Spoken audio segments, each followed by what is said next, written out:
Hello, cooking enthusiasts. This week's video is going to be about my sourdough bread making. So strap in, it's going to be a pretty in-depth video. The first thing to go over is that I am milling my own grain. Now, I really don't expect most people to do that. I do it because I really enjoy the flavor of more interesting grains that you can get as whole wheat berries, and the flavor is fresher when you mill it yourself. Even if you never intend on getting a mill, if you are serious about making bread, I would encourage you to search for more local mills. Companies that are growing, sourcing, and milling grains more locally to you should still have interesting varieties. If it is a local milling company with easy pickup or delivery, you can be assured that the flavor is going to be fresher than even the fanciest big brand of flour. If you do want to get really hardcore though, I think a small grain mill is definitely a worthwhile investment. As you can see here, I'm using the KitchenAid attachment mill. From my experience and from what I have read from others, it's really not the best mill out there, but I do think it is a useful stepping stone. The next best mill that you sort of can get is significantly more expensive, and while there are some shortcomings, I think it gets the job done. Having a machine like this can be useful for things outside of making flour for bread as well. On the coarser settings, it can be useful for beer making and other types of grain-based fermentation. And again, I really do love the flavor results of getting to work with interesting grain varieties that have been freshly milled. The next aspect of my recipe to go over is that I use a hydrated starch paste, or basically a flour porridge. You might be most familiar with this type of technique if you've ever seen recipes for Japanese milk bread. But using hydrated flour or starch like this is just a really good way to adjust the consistency of the dough. Basically, you can increase the actual hydration of the dough, but it will handle like a slightly less hydrated dough. For me, this was 25 grams of durum flour, but you could also use semolina, into 250 grams of water. Start with it cold and then bring it up to just a simmer for a few minutes. Again, you could do this with regular flour or lots of other types of starches, but for whatever reason, I found regular flour produced a slightly noticeable, unpleasant taste for me. With durum flour, I find I either don't notice its flavor, or if I do, it's neutral or even pleasant. I think it's a good idea to actually make a porridge for the bread out of something you would also eat directly as a porridge. And the final step with this is important. I'm measuring the final mass of the porridge because I know how much flour and water went in, but some water evaporated, which needs to be factored in. Now let's get into the actual recipe. I don't use 100% of my freshly milled flour. I tend to go with about 50% of the fresh flour, and the rest is either white bread flour or all-purpose. Working with the fresh flour is more expensive and a bit more labor intensive, and I find there are some diminishing returns in terms of flavor. In the footage earlier, we were sifting the freshly milled flour, which removed some of the bran, but not all of it.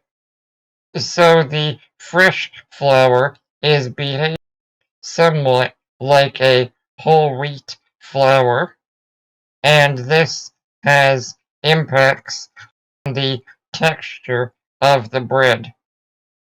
By combining with the white flour, I find the texture is really improved, and again, you don't really lose much of the fresh grain flavor. Also, to help with the texture, I do use a little bit of vital wheat gluten. The flour I'm working with is called Khorasan. It's considered an ancient grain, and it is not as high in gluten development as modern flours.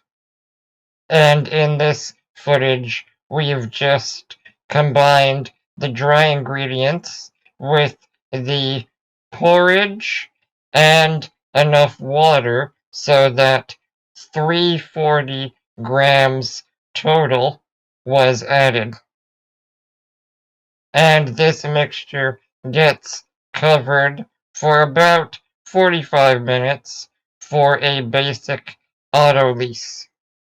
After the autolyse, we are incorporating the sourdough starter, and in the previous dry mixture, there was actually 1 gram of baker's yeast as well.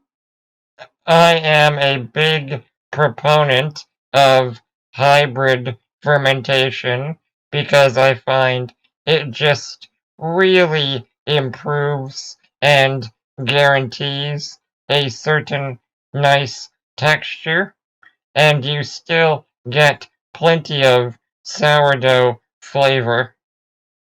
I know plenty of people are able to go without, but for me personally, I've always had pretty mixed results using just sourdough starter.